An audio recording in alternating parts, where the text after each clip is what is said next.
नमस्कार। आज हम बात करेंगे एक ऐसे केस के बारे में, एक ऐसे मर्डर के बारे में जो पूरा भारत को थर्रा दिया था। और साउथ इंडिया के रीजन चेन्नई की ये कहानी है। ये कहानी है एक बदनाम अपराधी, एक सीरियल किलर जिसका नाम तो था वैसे गौरी शंकर, पर वो फेमस हुआ ऑटो शंकर के नाम से। वो इतना खूंखार था कि 1995 में उसे फांसी तक की सज़ा सुना दी गई। तो चलिए आज हम जानेंगे ऑटो शंकर के बारे में।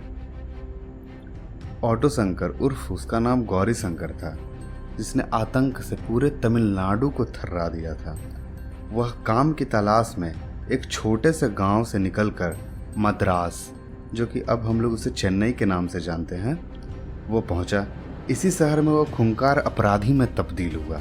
हालांकि कभी यह शख्स पेंटिंग और फिल्मों का शौकीन हुआ करता था। 1955 में तमिलनाडु के वेल्लूर में जन्मा गौरी शंकर जब बड़ा हुआ तो रोजगार की तलाश में, जैसे युवा अपने छोटे शहर से बड़े शहर की ओर रुख करते हैं, तो गौरी शंकर भी उससे अछूता नहीं था। वह भी छोटे शहर से बड़े शहर की ओर रुख किया। तो उसके नज़दीक सबसे बड़ा शहर चेन्नई, तो वो वहाँ पहुँचा।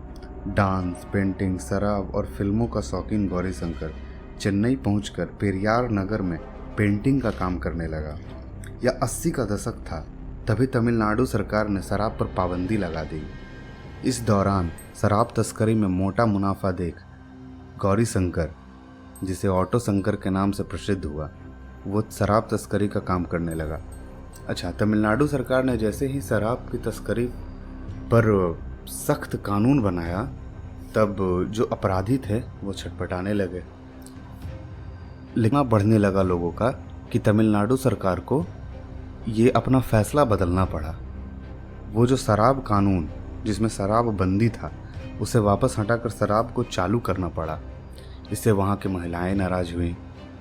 पर बात तो भाई वोट का है, वोट भी बचानी थी, तो तमिलनाडु सरकार ने शराब को चालू कर दिया। पाबंदी हटा देने के बाद गौरी शंकर जो था ऑटो शंकर में तब्दील हो चुका था। मतलब कहानी का सार ये है कि शराबबंदी कैसे एक नॉर्मल इंसान को एक खूंखार अपराधी सीरियल किलर में बदल दिया। गौरी शंकर पेंटिंग का काम छोड़कर ऑटो चलाने लगा। 1980 के बीच के सालों में गौरी शंकर ऑटो चलाने के साथ साथ शराब की तस्करी भी करता था और वेश्याओं को लाने और ले जाने का भी काम करने लगा। वो अपना धीरे धीरे, जब एक बार कोई गलत काम में फंसता है तो वो और गलत परत दर परत वो काम करता ही चला जाता है। धीरे धीरे ऑटो शंकर ने अपना गैंग बना लिया। उसमें उसकी मदद के लिए उसका खुद का छोटा भाई मोहन, उसकी पत्नी का भाई एल्डिन और दोस्त शिवाजी, उसके अलावा जयवेलू, राजा रामन, रवि, पलानी और परमाशिवम जैसे 5 और साथी थे। ये सब मिलकर एक गुट बनाया। ये गुट बनाकर ये सोचे कि अब अपराध को अंजाम दिया जाए। कुछ ही दिनों में ऑटो शंकर ने सेक्स रैकेट को मुख्य धंधा बना लिया, क्योंकि उसमें मुनाफा बहुत ज़्यादा मोटा था। कहा जाता है कि उसके सारे धंधों की जानकारी पुलिस को थी, पर यह सबको पता था कि पुलिस के साथ ऑटो शंकर की बहुत कड़ी सांठगांठ है। लेकिन कुछ स्थानीय नेताओं और पुलिस अधिकारियों का वर्चस्व ऑटो शंकर उस पर बना लिया था, जब तक उतना जान पहचान उसका हो चुका था। पुलिस के मुताबिक साल 1987 में उसके सेक्स रैकेट में शामिल ललिता नाम की लड़की के साथ सुदालाई मुथु के साथ भाग गई। कुछ दिनों बाद शंकर ने उन दोनों को ढूंढ निकाला और ललिता की हत्या कर जमीन में दफना दिया, जबकि उसके साथी को जिंदा जला दिया और उसकी अस्थियों को समुंदर में फेंक दिया। इसके बाद उस साल 3 और लोगों को शंकर की गैंग ने मारकर पेरियार नगर में दफना दिया। 1988 में हड़कंप तब मचा जब शहर में 9 लड़कियों को गायब होने की बात सामने आई। अब शहर से 9 लड़कियां गायब थी, तो जाहिर सी बात है शहर में हड़कंप मचना, पेपर में आना, ये सब आम बात था। तो इनमें परिजनों ने शंकर के रैकेट का संदेह जताया, क्योंकि वहाँ पे सबसे खूंखार अपराधी यही उभरता हुआ आ रहा था। तो उस समय के लोगों ने सोचा कि हो ना हो ये ऑटो शंकर का ही काम है। इस बीच ऑटो शंकर ने शुभ लक्ष्मी नाम की लड़की को अगवा करने की कोशिश की, लेकिन वह बच निकली। फिर सीधे पुलिस स्टेशन जाकर वह शिकायत कर दी। अगले दिन वह गिरफ्तार हो गया, लेकिन नेताओं के मजबूत गठजोड़ के चलते उसे उसी दिन जमानत मिल गई। अगर पुलिस अपना काम सही समय पर सही तरीके से करती तो आज कितने लोगों की जान बच चुकी होती। पर उसे जमानत मिल गई, अब होनी को टाल ही कौन सकता है।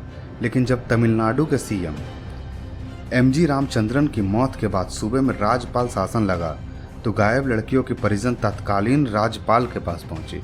राज्यपाल से परिजनों की मुलाकात के भारी दबाव के बीच पुलिस ने ऑटो शंकर के अहम सदस्य एल्डिन को दबोचकर सरकारी गवाह बना लिया। अब उसे सरकारी गवाह बना लिया, एल्डिन वही है उसके पत्नी का भाई। अब उसे सरकारी गवाह बना लिया। फिर ऑटो शंकर को गिरफ्तार कर लिया गया। अब ऑटो शंकर पुलिस के गिरफ्त में था। उसने भी अपना जुर्म को कबूल लिया। इसके बाद ऑटो शंकर की निशानदेही पर लाशें निकालना शुरू हुई। चूंकि सबको पता था कि ऑटो शंकर बहुत ही खतरनाक अपराधी है, तो इसके अपराध को परत दर परत खोला जाए। पुलिस ने पेरियार नगर के 5 लाशें बरामद की। पेरियार नगर जिन्हें शंकर ने अपना अड्डा बना के रखा था लाशों को जलाने और उसे दफनाने के लिए। और सबसे खूंखार बात यह है कि उन लाशों को सीमेंट की दीवार में इस ऑटो शंकर ने चुनवा दिया था। फिर गिरफ्तार ऑटो शंकर को मद्रास जेल भेज दिया गया, जहां 1990 में कुछ दिनों के बाद वह जेल से भाग निकला। अब इतने खतरनाक अपराधी सीरियल किलर को जेल की इस सुरक्षा में रखा गया कि वो जेल से भाग गया। इस मामले में कई पुलिसकर्मी की मिलीभगत के चलते सस्पेंड कर दिए गए थे। हालांकि उसके बाद उसे ओडिशा के राउरकेला से पकड़ा गया और जेल भेज दिया गया। कुछ समय बाद कोर्ट ने खूंखार ऑटो शंकर को 6 कत्ल के मामले में और साले एल्डिन और शिवाजी के साथ 31 मई 1991 को मौत की सजा सुना दी गई। वहीं ऑटो शंकर के भाई मोहन और 5 अन्य अपराधी जयवेलु, राजारामन रवि, पलानी और परमाशिवम को उम्र कैद की सजा हुई। इसके बाद 27 अप्रैल 1995 में आखिर वो दिन आया जब इन सारे कत्लों और अपराधों का हिसाब चुकता किया गया और उसे सालेम सेंट्रल जेल में ऑटो शंकर उर्फ गौरी शंकर को फांसी दे दी गई। तो अपराध कैसा भी हो, एक न एक दिन आगे आ ही जाता है और उसकी सजा एक ही है, फांसी, मौत। धन्यवाद हमें सुनने के लिए।